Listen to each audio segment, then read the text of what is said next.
This is being investigated as a domestic violence incident. Her husband, Stephen Bowen, is in our custody. Detectives say the 38-year-old's death was the result of a domestic incident. The area quickly engulfed by law enforcement, an apartment complex in Plantation. Sources, people we trust, telling Local 10 this is where they nabbed the husband. We looked out the window and SWAT cars, cop cars, everything just everywhere. Among those shocking allegations, police allege that this man killed his wife, the vice mayor, and slept in the same home in the overnight hours. She had such a good heart, truly cared about people. Even when people were saying some of the most horrible things about her and us, she still cared, rolled up her sleeves, went to every event that she could go to because she truly cared about people and making sure people had a relationship with their elected officials. On the morning of April 1st, 2026, a city staffer in Coral Springs, Florida sat in a meeting room and waited. The vice mayor was supposed to be there. She was always there, but her seat was empty. Her phone was going straight to voicemail. The staffer sent a text to Nancy Metayer Bowen's husband, a simple message. Have her call us when she can. He texted back. Texted her, she is not picking up. Then a second message a few minutes later. Where is she? Her car is not at home. Police were called for a wellness check. They arrived at a home in a quiet, gated community on the 800 block of Northwest 127th Avenue in Coral Springs. When they finally got inside and made their way to the second-floor master bedroom, they found her, Nancy Metayer Bowen, 38 years old, vice mayor of Coral Springs, Florida, the first Black and Haitian-American woman ever elected to the Coral Springs City Commission. Hours away from the biggest announcement of her career, she was in her bed, wrapped in blankets and garbage bags, shot 3 times with a shotgun, and the man police say pulled the trigger, her husband of 3 years. This is her story. Before we go any further, if you're new here, hit subscribe and drop a comment below. There was a lot more to Nancy Metayer Bowen than a title. Nancy was a first-generation American. Her parents, Miss Lynn and Marley Metayer, came from Haiti and built their life in South Florida. That is the foundation she grew up on. Immigrant parents, sacrifice, and a belief that this country could be something better if you showed up and worked for it. She took that belief seriously. She attended Florida A&M University for undergrad, then Johns Hopkins Bloomberg School of Public Health for her master's degree in environmental health sciences. She wasn't just getting degrees to get degrees. She was building a foundation. Before she was 30, Nancy had already interned at the National Oceanic and Atmospheric Administration. She had worked in the office of former U.S. Senator Bill Nelson, and then she walked through the doors of the Obama White House as an intern. A first-generation American, the daughter of Haitian immigrants, moving through some of the most powerful rooms in this country, she came home and got to work at the ground level. Haiti relief efforts, environmental programs for young people, community engagement in Tamarack, Broward County government work. In 2017, she ran for the Broward County Soil and Water Conservation District. It is not a glamorous position. Most people cannot tell you what it does. Nancy ran for it anyway. And she won. Her work on that board wasn't ceremonial either.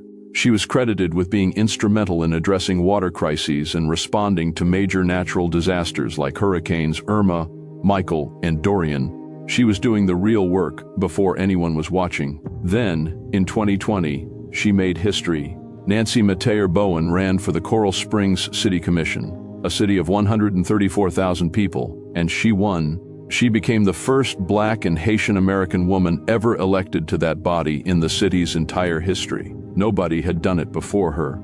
In November of that same year, her fellow commissioners appointed her vice mayor.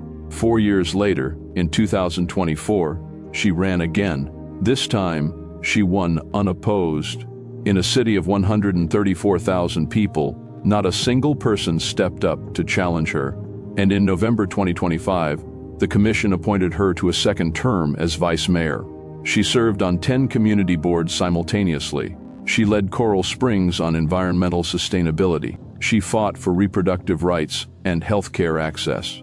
She was the kind of commissioner who read the fine print, local water policy, conservation details, the things that don't make headlines but affect people's everyday lives. Just days before April 1st, 2026, she hosted an Easter egg hunt for children in Coral Springs. That is how close to the end this was. She served as Florida Caribbean Vote Director for both the Biden and the Harris presidential campaigns in 2024 by organizing and mobilizing one of the most politically significant diaspora communities in the entire state of Florida.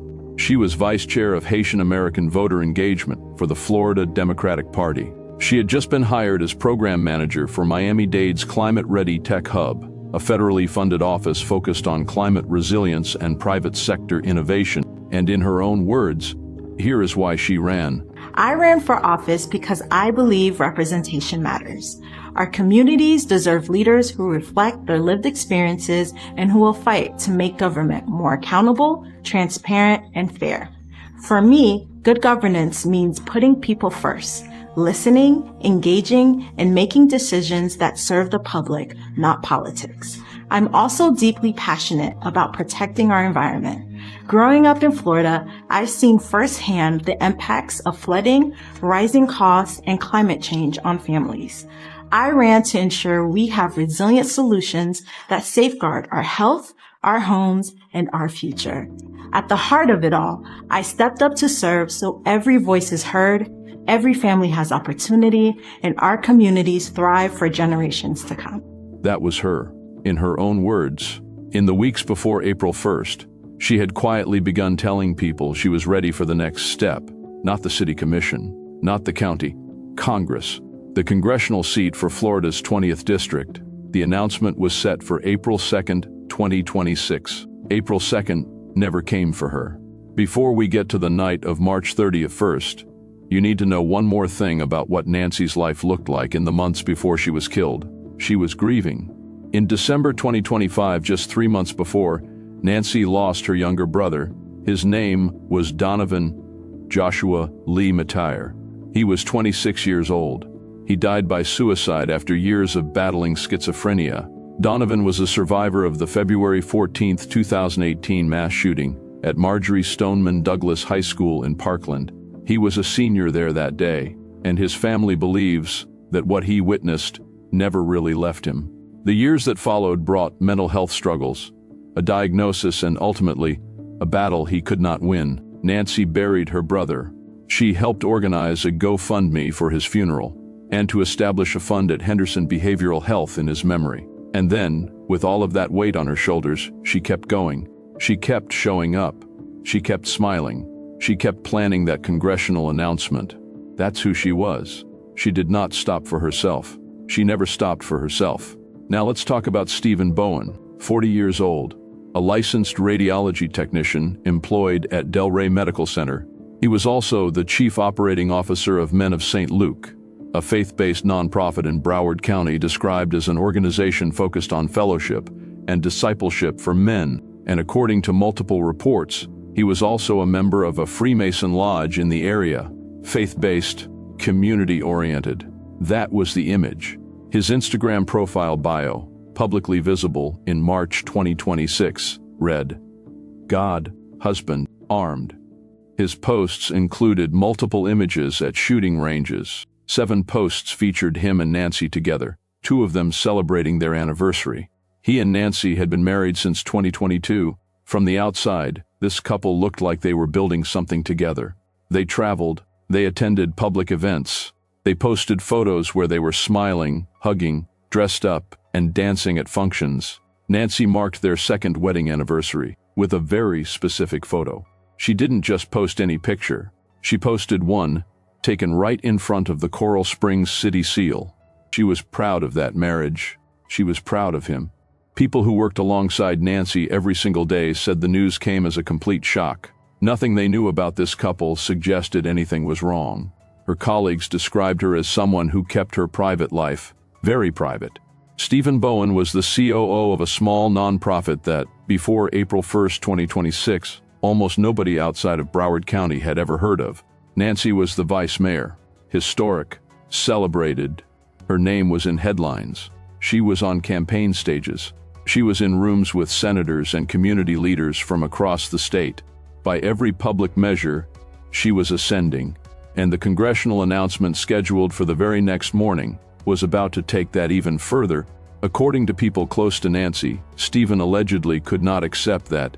They say he resented being in the background while she was in the spotlight, that her success was something he could not live with, that he feared she would leave, and that her rise would take her somewhere he could not follow. No official motive has been confirmed, but what the arrest affidavit does tell us is this: on the afternoon of Tuesday, March 31st, the day before he killed her, Stephen Bowen called his mother.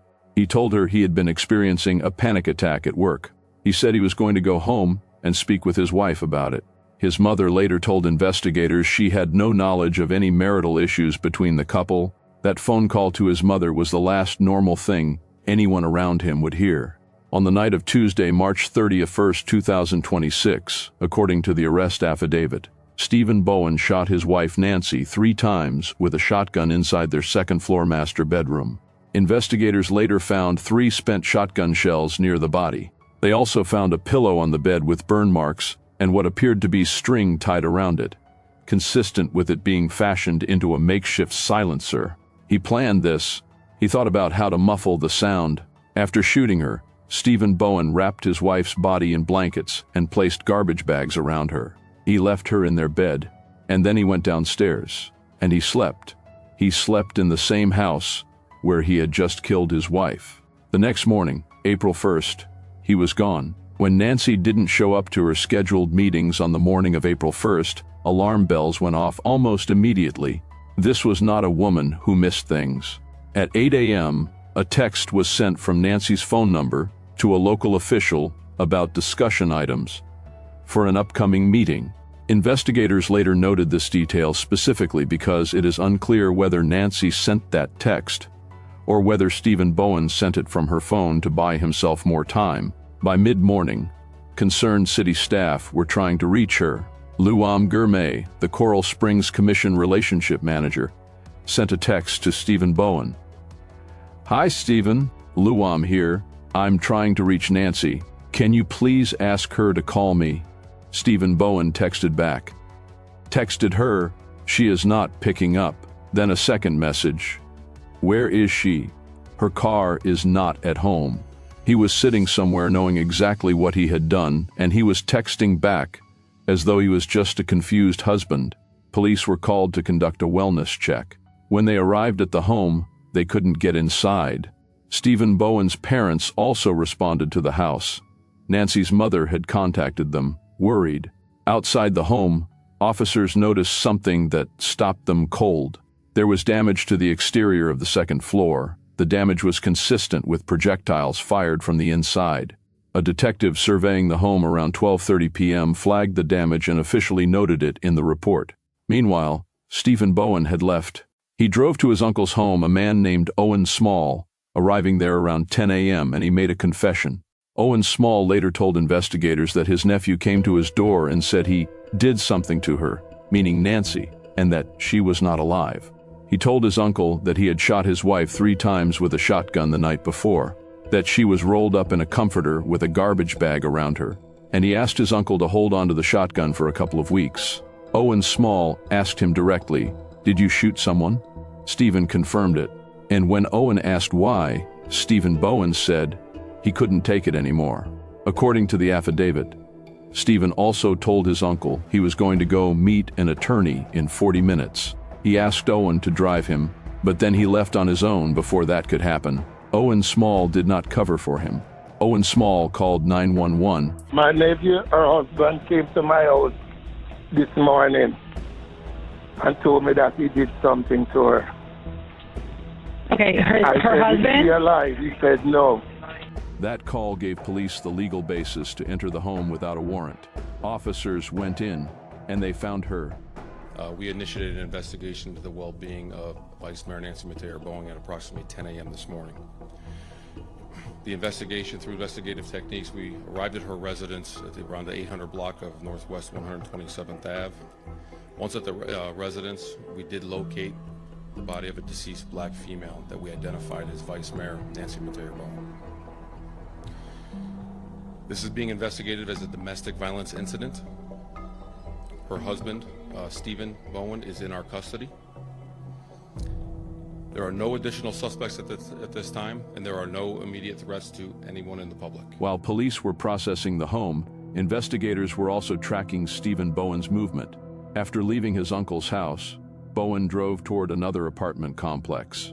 Plantation license plate readers picked up a hit on his truck along SR-7 and US 441. Officers positioned themselves and began watching him. What they saw was Stephen Bowen handing a shotgun bag and ammunition boxes to another man outside the Landmark Towers apartment complex in Plantation, about 12 miles from Coral Springs. That man was a fellow Freemason. According to investigators, Bowen had contacted him and said they needed to meet to discuss an upcoming Freemason meeting. He never mentioned what he was actually bringing. Stephen allegedly told the man he would need gloves or a bag to handle it. The Freemason told investigators he had no idea any crime had been committed. At 2:35 p.m. on April 1, 2026, Stephen Bowen was taken into custody at the Plantation apartment complex. When police approached, he immediately invoked his right to an attorney. He said nothing further. He was booked into the Broward County main jail. We looked out the window and SWAT cars, cop cars, everything just everywhere. The following morning on Thursday, April 3rd, Stephen Bowen appeared before a Broward County judge in bond court. Mr. Bowen, good morning, sir. You're charged with 1 count first-degree premeditated murder. You're also charged with 1 count tampering with or fabricating physical evidence. He was ordered held without bond. He remains at the Broward County main jail. No defense attorney has been publicly listed on his behalf as of this recording. This case is active and ongoing. In the hours and days after Nancy Metayer Bowen was found, something happened that you don't always see in these stories. The grief was real. It wasn't political. It wasn't performed. The people who loved her were broken. Nancy was our colleague, and I'm speaking on behalf of our entire commission. Nancy was our colleague. I was our battle buddy. She had such a good heart. She truly cared about people. Even when people were saying some of the most horrible things about her and us, she still cared, rolled up her sleeves, went to every event that she could go to, because she truly cared about people and making sure people had a relationship with their elected officials. And for anyone that knows me, they know that I can tend to be a little like an attack dog, and I was very protective of her. I would not let people mistreat her or talk to her any kind of way just because she decided to serve the people. And so my heart is extremely heavy. My soul is heavy. He paused, and then he said this directly to her, as if she could still hear him. Nancy, I loved you. You're my big sister. I was always happy to see you at all the events we went to together. I just saw you this past Saturday. Didn't think that would be the last time I got to talk to you. That right there tells you more about who Nancy was than any headline ever could. She wasn't just a leader, she was the light in every room that she entered. She was a steady voice in difficult times, a compassionate soul who lifted others up, and a friend to so many. Our hearts are truly broken. Florida Democratic Party Chair Nikki Fried said she had hugged Nancy at the party's leadership summit just 2 weeks before and never imagined it would be one of their last moments together. She called Nancy her friend and said the world is less bright without her. Congressman Jared Moskowitz posted on the morning of April 1st, "I'm in shock. I was just with her on Saturday. She just buried her brother. She was about to announce she was running for Congress. She was one of the nicest people I worked with, always fighting for her community, always pushing to help. She had such a future. This is terrible." Her family released a statement that read, "While many knew her as a leader and advocate, we knew her as a sister, a daughter, and a friend whose warmth and laughter filled every room. Her legacy will live on not only in the policies she helped shape, but in the countless lives she touched." The Coral Springs flag flew at half-staff. Flowers piled up on the steps of the building. where she had given so much of herself. The community showed up in white candles, in orange, in green, the colors organizers chose to honor her. Mayor Scott Brooks said, "We're doing our best to honor this incredible woman, incredible leader, and incredible human being. She was so committed to so many, including our youth." Nancy Metayer Bowen was 38 years old. She was the daughter of Haitian immigrants who believed in this country. She was an environmental scientist who turned that science into policy. She was the first Black and Haitian-American woman elected to the Coral Springs City Commission. She buried her brother 3 months before she was killed. She was a woman on the verge of running for Congress. She was killed in her own bedroom by her own husband the night before the biggest announcement of her life. He used a makeshift silencer. He wrapped her in garbage bags. He slept downstairs. He sent texts pretending to be worried. And then he drove around trying to get rid of the weapon. His uncle turned him in. Stephen Bowen is charged with first-degree premeditated murder and tampering with evidence. He is being held without bond. This case is active. There will be more to come. As always in these stories, we make sure you know the name of the victim, not the perpetrator. Her name was Nancy Metayer Bowen, and she deserved so much more time.